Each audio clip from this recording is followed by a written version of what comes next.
The votes have been cast, and the winner is... My name is Jesby, this is my tech department. Los Gates. Oh, it's alive! It's alive! It's alive! So welcome back to the tech department. Now, last time I asked you to help me choose between 3 very different machines to pick something to repair for this video.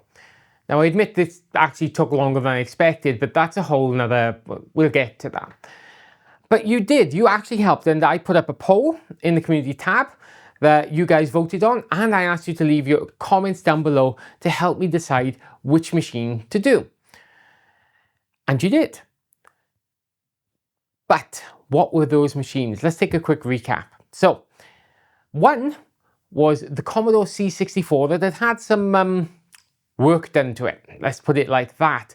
It wasn't working, there seems to be a fault with it, but it does power up and it does display a screen of sorts. That was number 1. Number 2, the VTech VZ200, a rare machine here in Europe, but more commonly seen in Australia, known as the Dick Smith VZ200.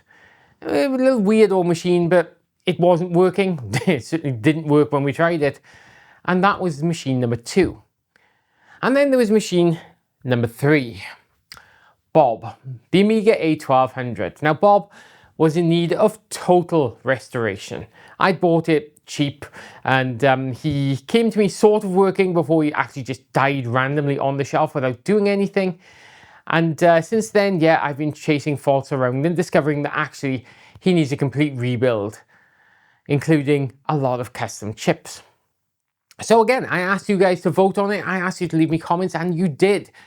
And the results were surprising. Now, I admit I came into this with an idea of where I thought this was going to go.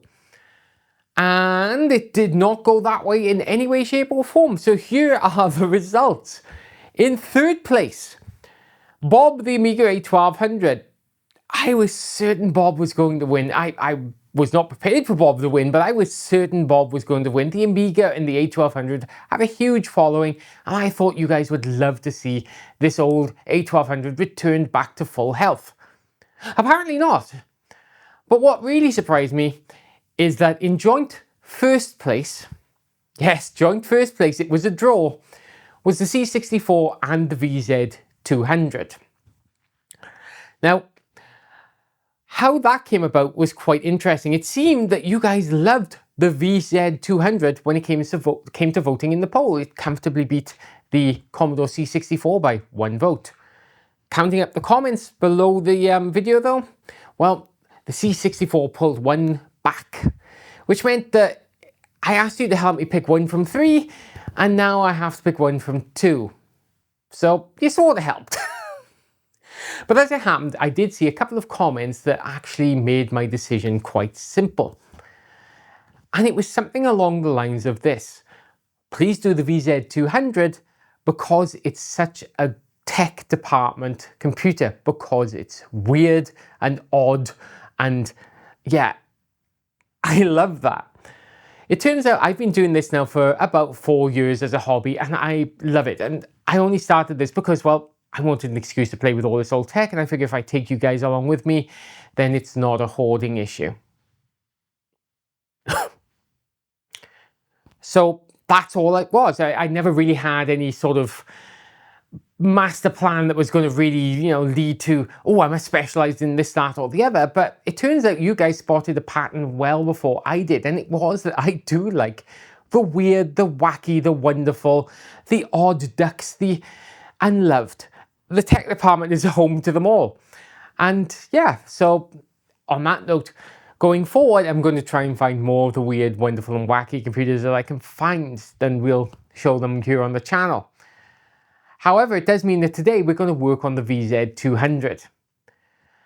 C64 fans, do not despair. That machine is up next in rotation once I've had a little break and squeeze in something different between it, because, well, the VZ200 as a repair turned out to be interesting. So why don't we take a look at the VZ200 before I take it all apart, and then we'll get on with the repair. Come on. Okay, so let's take a look. Before we get into it, let's make sure we know what it's doing. So I've connected it up to this lovely little color TV, the Roadstar 10-inch TV that I found. I have a cup of tea, by the way.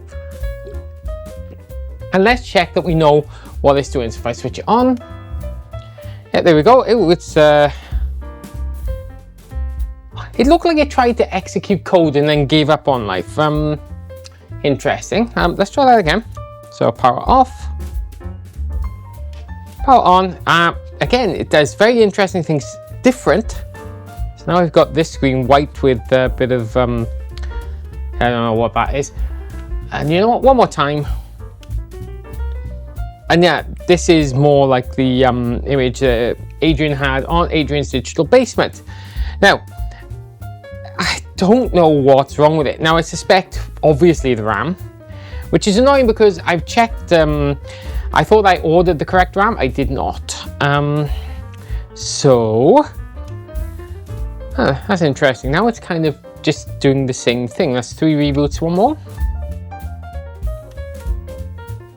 Yeah, now it seems to be quite happily stuck there. Now I wonder whether it's not coming out of reset or whatnot. We'll see. What I'm going to do, I'm just going to disconnect the power, which is here. And then I'm just going to switch it on. There we are. I've drained the caps. Any residual power in the system. And let's do that. Yeah, interesting. So we're now just kind of stuck. Oh, that one's slightly different, but the image is more or less the same. Black border, orange and green, bit of text. It's like it's given up now trying to start, and yeah.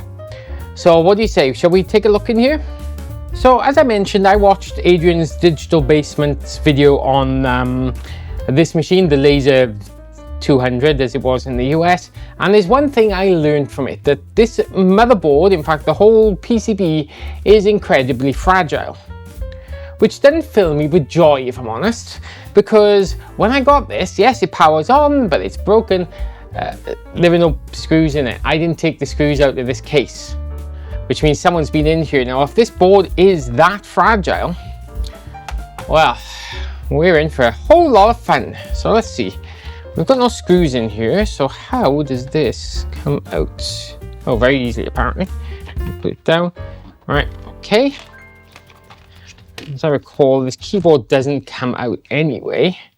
And we get our first look at the inside of it. It's, yeah, okay. Now then, yep, there's that lovely grippy cap, this horrible, horrible tin bit here. Let's look. Screws wise, what have we got? Nothing I can see. Oh, I'm so happy this one won. Let's see. Yeah, I mean, we've got one on the voltage regulator, so maybe that's the one to take off. So let's take a look.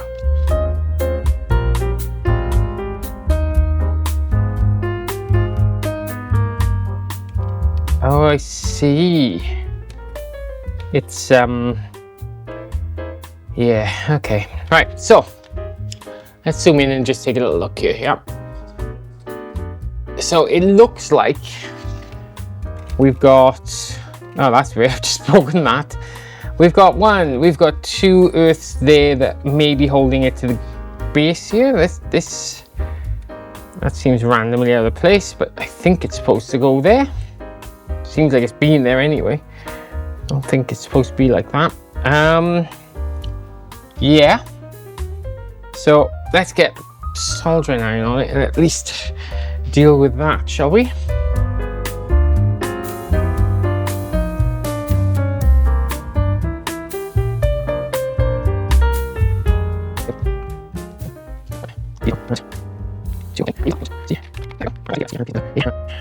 So look, where did I just do my screwdriver? Here we are.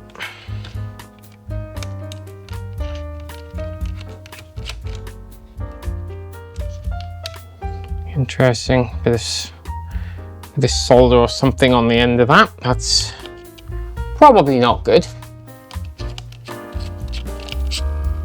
There we go. Switch comes out nice, easy. The piezo speaker is stuck down quite hard. Okay. So look, where does he go into? I mean, I can just disconnect it there, I think. Right, so solder line. For a second. Right, there we go. And so as I don't mix them up, just put a tiny little knot in the outer one. Okay, let's move the case out. What do we get in here? Right, okay, so first job is actually getting rid of this for the looks of it. Look on the bottom here. So there's our earth there, that's what's broken. And just like Adrian's, oh my god, it's full of, oh my god. It's horrible. Here, look at this. It's full of bodge wires that I'm gonna have to be very careful to keep an eye on. That crystal, I think that's crystal, maybe something else just seems to be whammied in there. That's great. Like I said, that's come off. Then there's just this, and it looks like we've had some rework done around here. Oh god. This is actually worse than I expected, so yay that. And we're gonna have to go over this in detail to try and find out what's wrong. I think that's probably going to be a job for the microscope. Yeah, that's going to be a job for the microscope. All right. Okay. So far so good. Made it this far, so I'm going to take this off and put it over there. Now, I could do with taking the keyboard out and off. This metal here, not.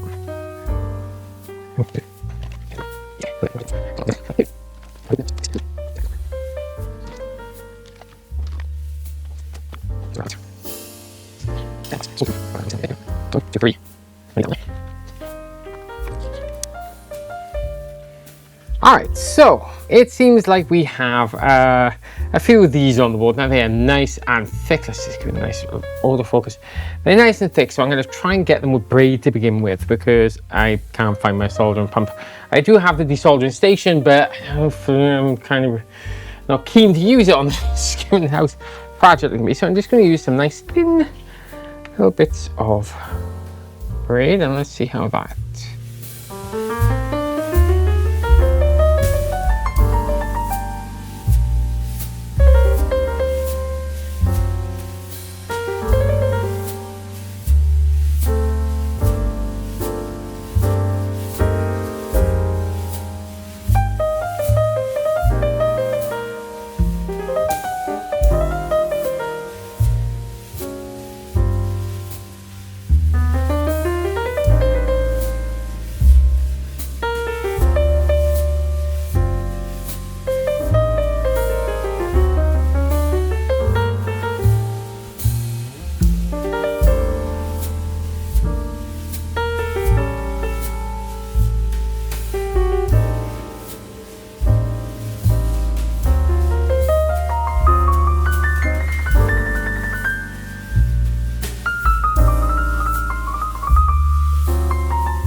one.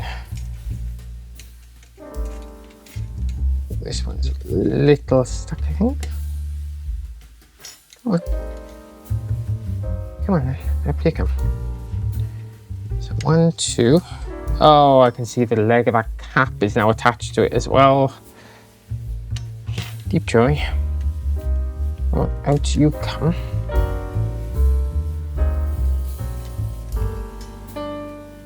There we go. Right, he's out. And finally, we have a look at our computer. Look at that. Right, first things first. It's slightly different from the ones I've seen. On the ones I have seen, that I've looked at, there are 3 boards. One contains just the 6K of RAM, plus the 2K for video. One contains the modulator, which is this, and the rest is just this. I don't see the memory board, so this is obviously a little bit different. Right, I'm going to take this cap off here. Bless it. Doesn't need to be there, does it? Right now. There we go. Right, so we can take that away. But yeah, that's our board. So it is slightly different from what I was expecting. So we have our Z80. Then under here, these are the ROMs if I remember correctly. And these are all logic. So that's logic.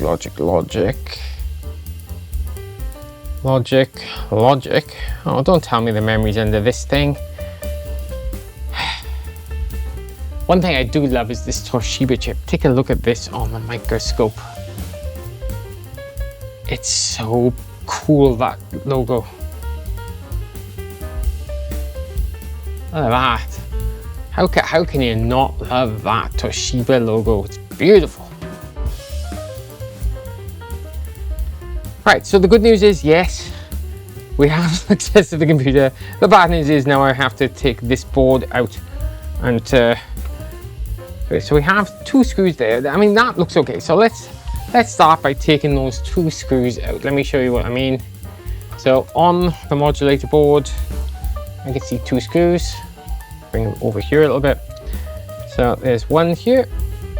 I've got some nice Loctite on them, so that's great. 1.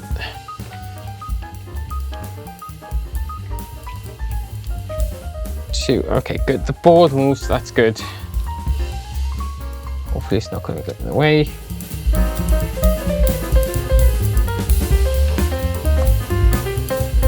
Well, I guess our memory is just this then. So our Toshiba chip, that's our memory. So yeah, much different than I was expecting. And yeah, oh my God, the bodges. Oh, you can't see it, hang on. This is the back of the modulator. All these black wires. Fortunately, we know the modulator works, so we're not going to mess around with that too much. I love the very Heath Robinson way of, yeah, we'll just put some plastic on that and it'll be fine. Don't worry about it.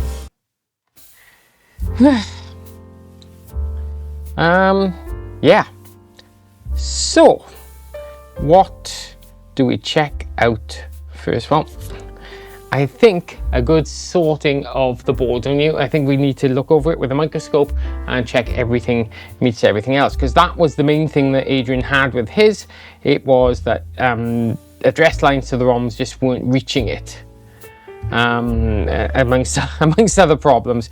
But because someone had just gently scratched the board, and I remember there was like one trace where it looked entirely intact and it broken right on the ring of the pad there, and you couldn't tell, but it had broken.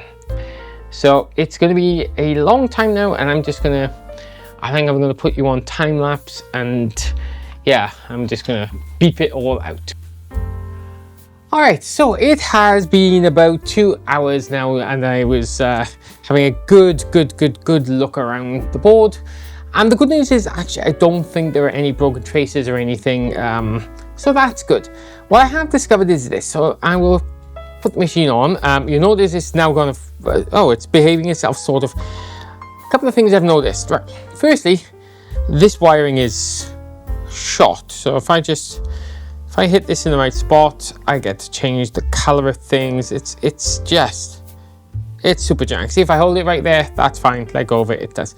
So ignoring the colors and everything that it's doing right now, what I've done is I have had a look, and let me pull up the oscilloscope. Oh, the oscilloscope's not there, just 1 second. Yeah, there we go. So I think it was because, so I'm going to assume it's recording in the background. So data lines kind of look like this. That one is data line 3, data line 4. I mean, it's a little higher, but it's fine. But when I get to data line 5, I get this. Now, this is driving me a little bit insane. Most of the other data lines are doing things that look fairly similar to, you know, this or even that. But data line 5 feels like it's floating. It's trying to do something, but it's not quite coming down to 0. So it's a little odd. Now, the other thing I've learned is that the manual that is available for this, it's the Dicksmith VZ2000 technical manual. The schematics are a little hard to read and understand, but what I understand is the following. So let me just call back up and let me switch camera feeds here. So if I just call this back up, so you can see here, actually I don't need the picture on the screen. So if I show you this, so these are our ROMs. ROM 1, ROM 0, that's our memory, CPU, video memory. This I think has to do with the keyboard. This I'm not 100% certain on, and this seems to be the thing that passes the data lines between here and the video memory and the video generation chip here. Now, according to the Dicksmith book here, this LS245, if I go on to pin 3, and here's the notch there, so let's look, 1, 2, 3, this should be data line 5. And I'm doing brilliant here, I'm not actually showing you anything, am I? That's great. It's a second then. But if I just go onto that, I show you pin 3, and that's, but what I'm getting there is, well, this high, there's nothing coming out of it. Now, it's an opto coupler or something like that, which means it has an input and an output. Now, the output sections I've showed you, D3, they go to the video clock and the video memory. And well, I mean, D5 is not coming out of it. In fact, if I scope out a lot of the pins, there's nothing actually coming out of it. If I give you pin 2, this is D7, and it's just active high. It's not, there's no data coming through.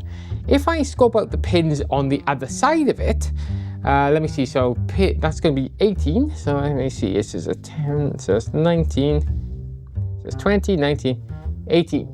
There you go, there's data, but it's not being spat back out the other side of that chip. Interesting. If I come to my D5, well, it's still faulty, so it's 15, so let's look, 19, 18, 17, there he is. It's still not feeling good there, is it? But there's data on the bus, except for that pin. Oh, no, wait, there we go. So there's things happening, but then there's not things coming out the other side. So I think, and I'm preface this now, I think that the problem is going to be this 245. Now, I thought I had some, I don't. I don't know why I thought I had some, which is even more confusing, but I thought I had some. I don't, so I will order some, and then we can replace that, because really there should be an output to that chip.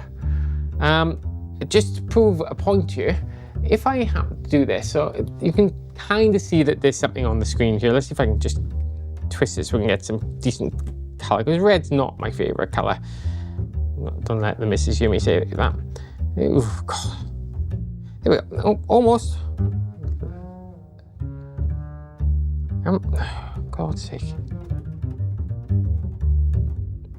Just be cool, man. Be cool. Right. If I hold it there, yeah. These resistors here, they actually sort of provide what's on screen. Now, if I show two together, I might be able to change what's coming out of it. Yeah. See, I have to change it completely. So I think what's happening is we've got data with I think the PC is running, but I think this logic chip has failed. And it's not actually then sending any information to the memory or to the video out chip. So it means it's just making up its own stuff, so that when I do random things like touch two resistors together in the right order or something, I can cause glitches, make changes, you know, see, look at that. So it's basically, it's just responding to garbage. All I'm doing is shorting the pins out and it thinks it's got something to read. So yeah, I'm going to order some of that, I'll change it, and when I get the parts, we'll come right back here and take a look. So for me, well, I'm going to go home and have some dinner. For you, it'll be, well, a click of the... Okay, so at this point, all is progressing well. I've isolated that fault down to that LS245. I don't have any LS245, so have to order those in, but I'm on a roll. I can see it's faulty. I know what the fault is. Am I right? Well, let's take a look, shall we? Fingers. Right, so it's been a few days. I've got my replacement LS245, but is it the thing? So let's actually take a look at what's happening, because there's one thing I wanted to check before I change this chip out. So the machine is currently running its in its usual stuck state, and here's our mystery chip. Now the question is,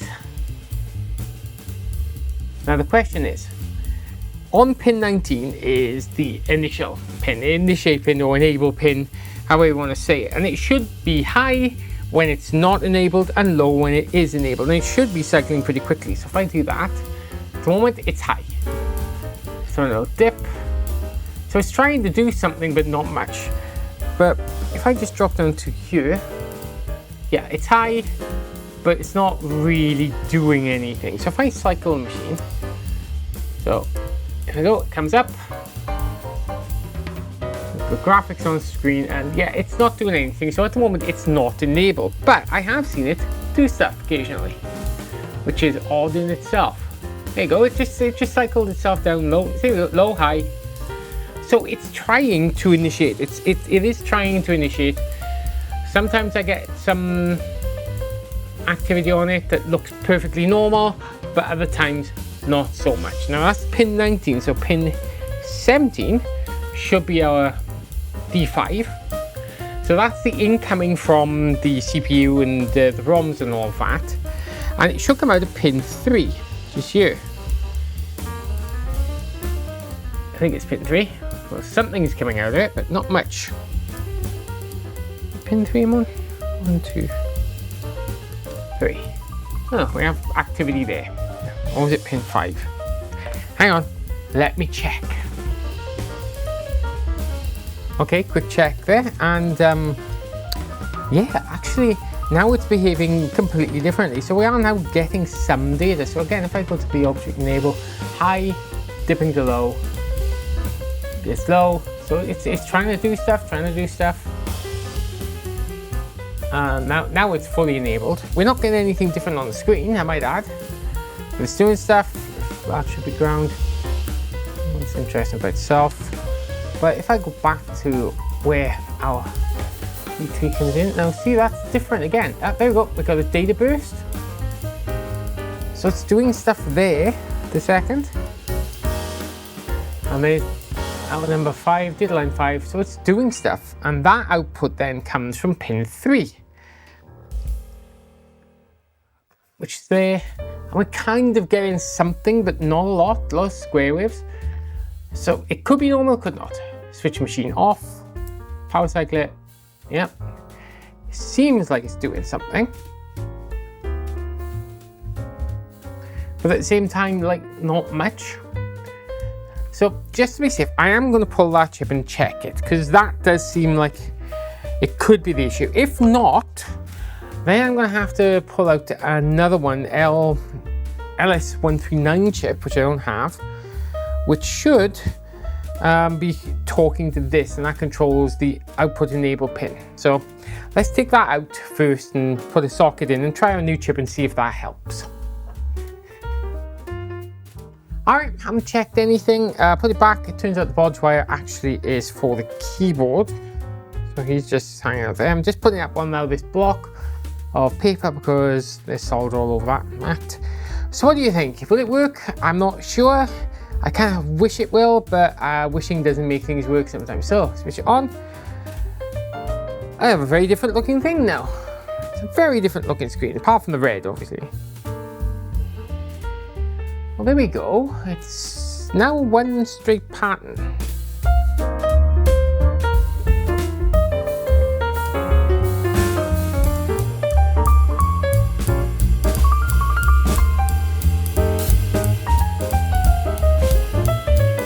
And it turns out that was not our fault. Oh dear.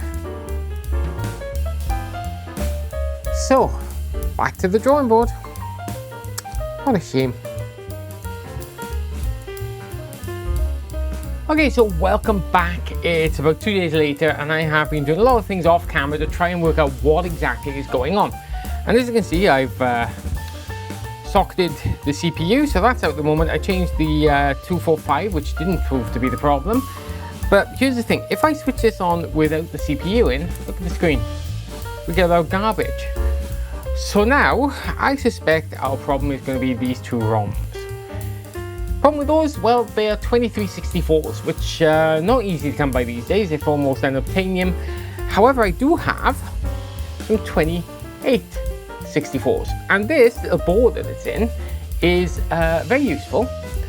It is it converts 2364 pinouts to 2864. Now, question is, these are easy enough to program. That's not a problem. Will it fit under that? That's the only thing I'm worried about, because we have to get under this. So I suspect it might, but we'll see. Low skates. Alright, before I desolder anything, I came across this. Now there is a bodge wire right in here from this pin. See it there? Also, that's not terribly soldered here, but it goes to this trace here. Now it has joined with that via. I don't know, but I don't fancy that's meant to be joined. So I'm just going to desolder that. I'm just going to break that joint and we'll try it again. Look, so let's just, worst case scenario, if it doesn't need to be joined, fine, we can just put it back, but I kind of feel like that's not meant to be.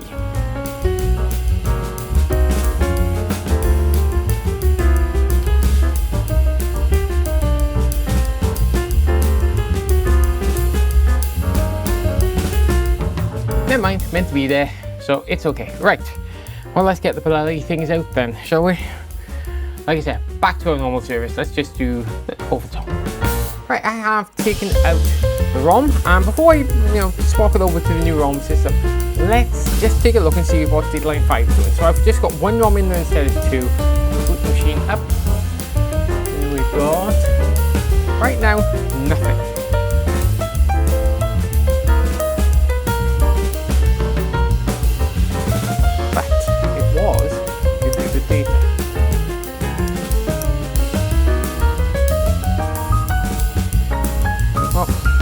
Tell you what, let's do something different. Let's at least scope out on this 80. Now this has always been hit and miss, so here's the drift line at the top. That's actually getting data.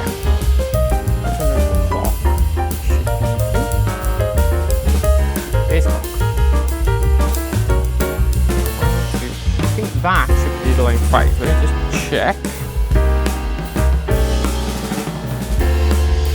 Line 5 is on pin 9. I just pop them into it. Blah blah blah blah blah. 6. So 1, 2, 3, 4, 5, 6. That's our clock. 7, 8, 9. And they say line 5 and it's, well, normal. You can see it's actually not floating anymore. So I think we have found what the issue is. Of course, the machine's not going to do anything right now because it only has one ROM. So now we have to hook up another ROM, and this this is probably where it's going to get awkward, because there's no space for me to put the ROM switcher board, so that's a pain. Yeah, right. But there's nowhere for me to put the ROM switcher board, the converter from 2364 to 28C64. But there is space for me to put a 28-pin EEPROM in there. So with a little bit of jiggery pokery, we should be able to get our 28C64s on there natively. Now the only problem I do have is I don't have any 28-pin sockets, so I'm using some 30-pin sockets. I'm taking 2 pins out the top off. There's room for them, and there should be a clearance problem once the board goes on over the top. So let's get the second ROM out, and then when you come back, we'll have both ROMs out, and I'll write some new ROMs for this and see if that does the job. Now at this point, having tested the CPU, I'm starting to go a bit stir crazy. I'm going around in circles. I've tested the CPUs, they're all fine. So I start with the ROMs, and as it happens, this can take 28C64s as discussed, so I swap those out. I follow some wiring diagrams to make sure they're all in correctly. None of it helps. The machine just seems to be completely broken every time I switch it on. There's no change, or it's trying to do something but not really succeeding. I check through all the logic going to the chip select lines to make sure the ROMs are working correctly. That's fine, inadvertently lifting a few traces as I go, because this is a very fragile board. In the end, I turn to the dead test ROM, which is now my only hope of getting any idea of what's going on. And that is where I make my breakthrough. Okay, people, it's been a while, and I'll be honest, this has tortured me quite a bit. So I'm just going to quickly run through, because I can't remember where I last left off. So let's run through what I've done to this board and what the issues were. So we had garbled image. Sometimes it looked like it was broken. Turns out the CPU was not running sometimes. It was a whole thing. So what did I do? I first swapped out the CPU for another Z80. As it turns out, the Z80 here, that one's actually fine. I did manage to check my 2 other Z80s, salvaged from other boards. One is possibly working, maybe a bit marginal. The other one definitely isn't, so that's good news. I now know which one is which. I then took out the ROMs. Now they had 2364 ROMs, 8K ones, and one of them was definitely broken, probably both of them. So they needed replacement. Problem is, you can't really replace 2364s easily these days if you can find them, and even then I'm not really sure you can program them. Modern programmers like the TL48 I have, no go, they can't read them, they can't write them. So I swapped them out for 28C64Bs, which are electronically EEPROMs, electronically erasable EEPROMs, so EEPROMs. Yeah, and as it happens, this board is set to work with 28-pin CPUs, or in this case, 27C64s. So it's a sort of like-for-like replacement, but you have to undo a lot of the wiring on the back, the bodge wires, which is fine. I'm happy to do that, and then make a few bodges of your own. And I'll get back to that in a minute. Next up, I did swap out the RAM. Now, our 2KB of RAM looked like it could be faulty, because no matter what I did, I could not get these ROMs working properly. Couldn't get the computer to work until, well, I've had a good bash at it today. I've been here for quite a few hours now. And yeah, as it happens, well, take a look. Look. It's back on screen. You can't see it terribly well, unfortunately, but it does say Video Technology Basic V2 ready. And it's colored up and everything. So what was the problem? Well, some of it was me. Some of it is the horrendous schematics that are available for this machine from the VZ200 manual by Dick Smith. And yeah, some of it was just, and the last thing that went wrong with it was just bloody bizarre. So, to give you a recap, okay? I rewired these here now to work correctly with the machine. And in doing so, if you look on the schematics, they tell you that you need to connect up the chip select, not the chip select lines, the write select lines, or the output enable pins then. Both the ROM 1, ROM 0, and ROM and to the memory. So I did just that. And that caused all sorts of mayhem and mischief. I'll throw in some footage of what I was seeing. Essentially what I was doing is causing a huge bus conflict. Turns out you only have to connect up the chip select lines, not the chip select lines, sorry, the output enable lines to the two ROMs, not the RAM. Although, according to the schematic, definitely have to do that. And that's where I went wrong with that. What happened then was I discovered that the dead test for this machine was finally working. You can download the dead test. I'll put a link in the description below. And it is designed to show whether these machines actually are working or not. That helped. And then, well, I still couldn't get the machine working. So the dead test started reporting to me that yes, absolutely, everything is working. The ROM is good, the RAM is good, so I replaced it. I did buy new RAM for this, Hyundai equivalent, but I didn't need it. This actually works, so I'm happy with that. But then, well, according to the manual and according to all information, these ROMs are ROM 0 and ROM 1.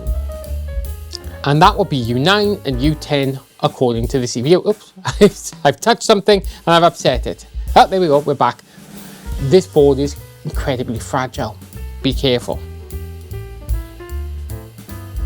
Problem was, I put U9 on there, U10 on there, so that's ROM 0, that's ROM 1. Except it's not at all. As it turns out on this board, for whatever reason, this is U9 or ROM 0, this is U10 or ROM 1. So I'd been trying to start the last hour or so to work out why it wasn't working with the ROMs in backwards. On a whim, I switched them around and, oh, see, I've touched it again. Let's just reset that. On a whim, I put it back and yeah, it works. It powers up. We have color. I had to reconnect this. You can't see it there, but I had to reconnect the modulator board because that, well, it snapped off. The wiring on these things is just atrocious. I mean, you know, it just breaks off. I'm gonna have to do the same probably with the keyboard. Nonetheless, the machine is now running, and honestly, I'm very happy about that. It is very temperamental. Once again, you can't see if I do that or if I do that. It's hit or miss whether that machine will keep running. So I need to just double check all my work. I did, in the process of this, remove these logic ICs just to check they were working. It turns out they were. I thought they were faulty. I did manage to damage a pin on there, lose a trace on one or two of them.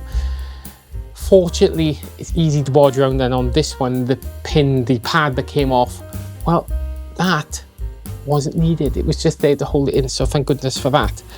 Nonetheless, this machine is up and running now. And that's why I'm going to hold this video for now, because I don't know what I'm going to do next with it. I may give it a recap. Although everything is working, I may give it a recap because this modulator board, even though with the new wiring, it could be a little funny. See, if I turn it that way, it goes red. I don't know why. It's new wiring, so I want to go over that, and there's a bunch of caps on top of that. So, yeah. Other than that, I think I may not update the memory. I think I'm going to leave it as stock as possible, because 2 kilobyte, you can't do anything with it very much.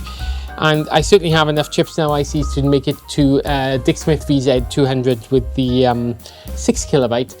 It's possible I can actually modify that and run a proper 32 kilobyte in there, but it doesn't matter anyway because I have a 16 kilobyte memory RAM expansion, which we'll look into next time and check that's working.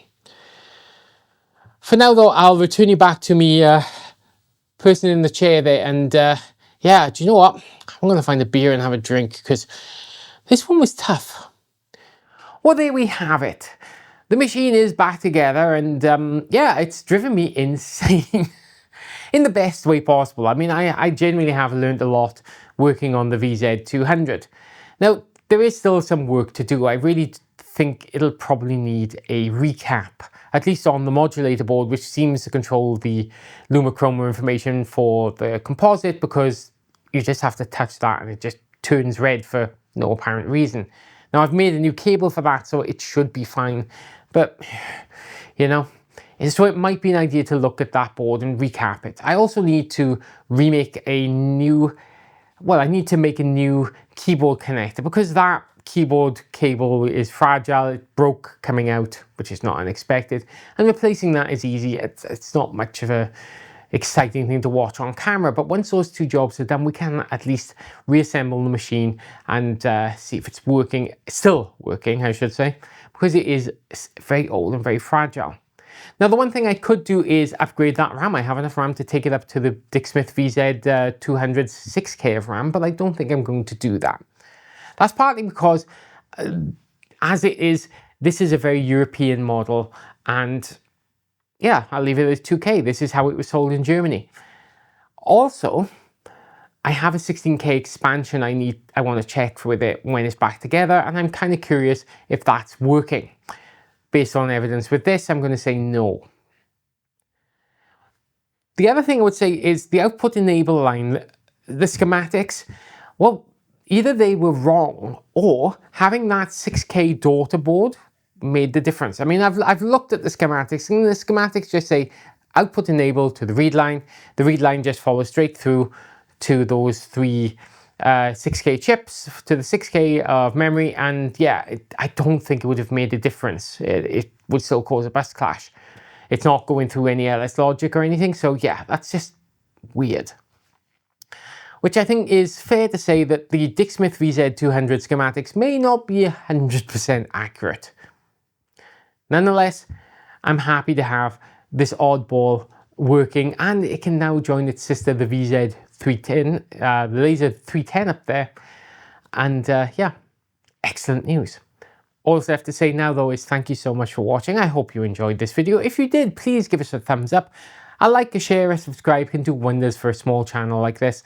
And yeah, if you really feel like supporting the tech department, you can buy me a one-off coffee at Ko-fi. Truth is, I don't really do that much in the way of social media. I'm terrible at it. And Ko-fi is, I think, the best way. If you feel like giving a one-off donation of a coffee, I think that's probably where I'm happiest. All I have to say now, though, is, well, remember, when it comes to old technology, reuse, rediscover, replay, and you never know. You might find your very own VZ200 just waiting for a chance to be, well, here again. Because goodness knows, I don't think there are many of them left. My name is Jess B. This has been my tech department. Cheers.